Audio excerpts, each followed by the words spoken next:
Kunjungan Presiden Prabowo Subianto ke China pada 8 hingga 10 November 2024 menghasilkan beberapa kerjasama di bidang ekonomi, bisnis, hingga politik luar negeri. Bahkan China menginvestasikan 157 triliun rupiah ke Indonesia untuk bidang ekonomi. Berikut poin-poin penting soal hasil kunjungan Prabowo di China selama 3 hari.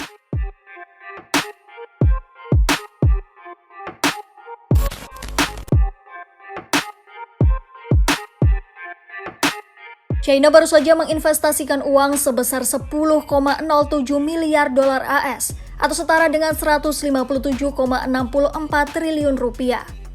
Kerjasama itu dilakukan antar pelaku usaha dari Indonesia dan China. Para pengusaha telah menyepakati sejumlah perjanjian kerjasama yang sejalan dengan program prioritas pemerintah, yakni antara lain di bidang ketahanan pangan, ketahanan energi, hilirisasi, serta di bidang sains dan teknologi.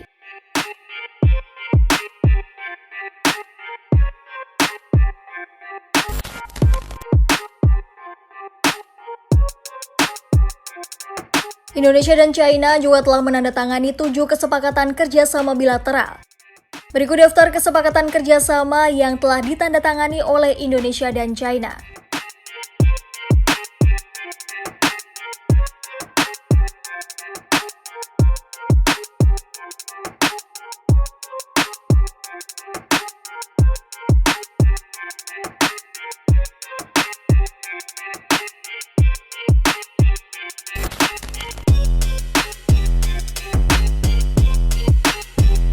Menteri Kelautan dan Perikanan Sakti Wahyu Trenggono menandatangani pedoman kerjasama teknis dengan Menteri Pertanian dan Urusan Pedesaan China Han Jun.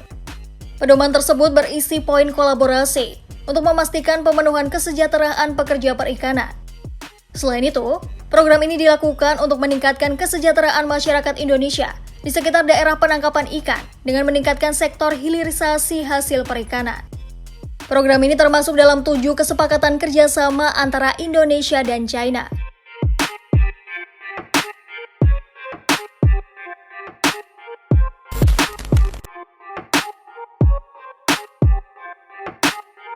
Selain memberikan investasi ratusan triliun rupiah dan membuat 7 kesepakatan bilateral, China juga sepakat untuk mendukung pendanaan program makan bergizi gratis. Kedua negara menyepakati pendanaan Food Supplementation and School Feeding Program in Indonesia. Menteri Koordinator Bidang Perekonomian Airlangga Hartarto menyatakan bahwa China akan mendukung program makan bergizi gratis karena mereka telah lebih dulu melaksanakan program tersebut di China.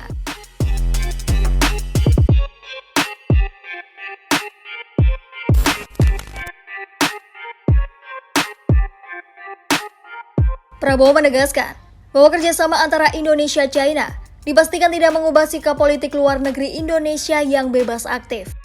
Ia menyebut, Indonesia tetap berkomitmen untuk tidak berpihak dan berkolaborasi dengan semua kekuatan di dunia. Meski demikian, Prabowo mengakui bahwa China bukan hanya sebagai negara adikuasa, melainkan juga berperadaban besar.